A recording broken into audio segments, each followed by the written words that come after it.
제가 창업해서 온라인몰을 운영한 지 벌써 5년이 흘렀는데요. 그간 5개 이상의 브랜드몰을 온라인에서 운영하면서 매출이 잘 나와서 정말 좋았던 날들도 물론 있었지만 예기치 못하게 정말 좋지 않은 날들도 있었거든요. 그 매출이 안 나오는 거예요. 사실 마케팅 방법론을 통해서 매출 올리는 거 마법 살살 부려가지고 올리기만 하면 되죠. 근데 정말 제가 어떻게 해도 할 수 없는 일들이 벌어지던 때가 있었습니다. 예를 들면 어떤 거요? 경찰서에서 출두 명령 오는 거요.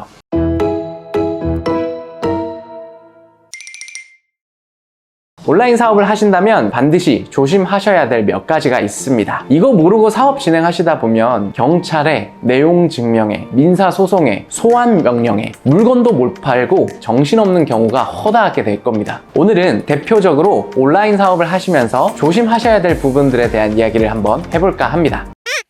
아마 한 번쯤은 들어보셨을 겁니다. 아니, 굉장히 여러 번 들어보셨을 거예요. KC 인증이라는 겁니다. KC 인증은 국내에서 유통할 수 있는 제품인지 아닌지 인증하는 국내의 제도인데요. 이 대부분의 제품들은 국내에서 판매를 하기 위해서는 KC 인증을 받아야 하죠. 사실 KC 인증 마크는 과거 지식경제부, 노동부, 환경부 등 5개의 부처에서 각각 인증해오던 13가지의 인증 마크를 2009년도에 하나의 단일화된 인증 마크로 통합한 제도입니다. 그러니까 유럽의 CE 마크, 일본의 PS 마크, 중국의 CCC 마크와 같은 역할을 한다고 보시면 될 겁니다. KC 인증이 필요한 제품인지 아닌지를 구분하는 척도는 크게 3가지로 구분됩니다. 첫 번째, 안전 확인 대상 제품인지, 두 번째, 공급자 적합성 확인 대상 제품인지, 세 번째, 안전 기준 준수 대상인지. 가장 처음으로 말씀드린 안전 확인 대상 제품은 국내에 공인된 공식 인증 기관을 통해서 제품에 대한 인증을 받아야 되는 제품을 의미합니다.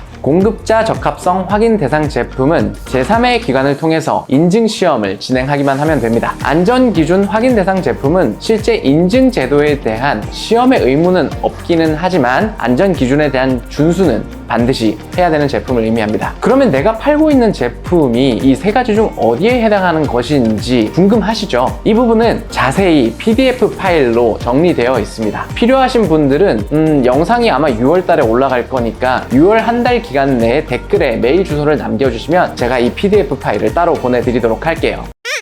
요즘 특정 제품을 판매할 때 닉네임을 붙이는 경우가 정말 많죠. 이 같은 닉네임의 이유는 소비자들 머릿속에서 인지하기 너무 좋고 또 마케팅적으로 풀어내기 너무 편하니까 네이밍을 새롭게 하는 건데요. 이때 정말 조심하셔야 될 게 있습니다. 바로 상표권입니다. 예를 들어 이 미세먼지 측정기를 판매한다고 할게요. 귀엽게 미세라는 네이밍을 붙였습니다. 그리고 상품명을 정해서 네이버에 등록을 하겠죠. 그런데 만약 미세라는 단어가 상표권으로 이미 등록되어 있으면요. 그리고 만에 하나 그 미세라는 단어에 대한 상표권이 카테고리도 미세먼지 측정기로 잡혀 있다면요. 아마 해당 상표권을 보유하고 있는 법무법인에서 바로 내용 증명 보낼 겁니다. 그러니까 이 닉네임이라는 것은 상품명에 쓰는 것만으로도 혹은 광고를 돌릴 때 검색 키워드에 넣는 것만으로도 상품을 등록할 때 상품 태그에 넣는 것만으로도 상표권 침해의 여지가 있습니다.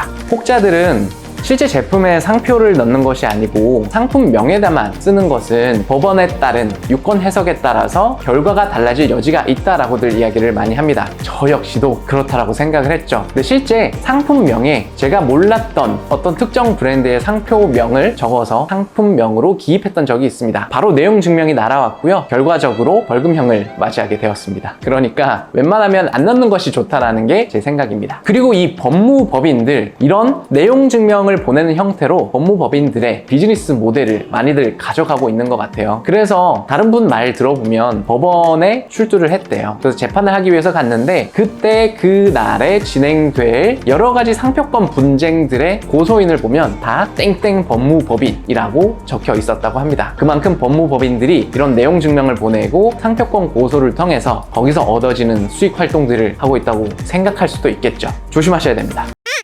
디자인 예쁘게 만들고 싶으시죠? 아마 네이버에서 예쁜 폰트 검색하실 겁니다. 그리고 무료라고 써 있으니까 그 폰트 사용해서 배너도 만들고 상세 이미지도 만들고 썸네일도 제작하시겠죠. 근데 그거 사용하시면 아마 법무법인 내용 증명 또 받으실 거예요. 폰트 사용 정말 조심하셔야 됩니다. 이 폰트 저작권에 있어서는 사실 판단하기 애매한 구석들이 정말 많아요. 그렇기 때문에 웬만하면 내용 증명에 대한 항의 전화나 이메일에 대해서 먼저 답변하는 것을 금지하시기를 바랍니다. 우선 무응답으로 응대하시기를 바라요. 왜냐고요? 폰트 저작권에 대해서 침해라고 인정을 받기 위해서는 그 폰트 파일, 그러니까 TTF, OTF 파일들을 내 컴퓨터에 직접 설치를 해서 그 설치된 파일을 활용한 폰트 사용을 했을 때만이 폰트 저작물 침해가 인정이 되는 거거든요. 근데 내 컴퓨터 압수수색해서 가져갈 것도 아니고 실제 그 폰트가 설치되어 있는지 아닌지 어떻게 입증할 건가요? 사실 입증하기가 쉽지가 않습니다. 제가 일러스트로 하나하나 그렸다면 어떻게 이야기할 건가요? 그러니까 정말 다양한 방법들이 있기 때문에 해당 내용에 대해서는 이미 먼저 내용 증명을 받으신 선배분들이 네이버 카페에 우르르 모여 있습니다. 카페 이름은 폰트, 이미지 등 저작권 고소 협박에 대응하는 모임입니다. 이 카페에서 동지들과 많은 이야기들을 나눠보시기를 바랄게요.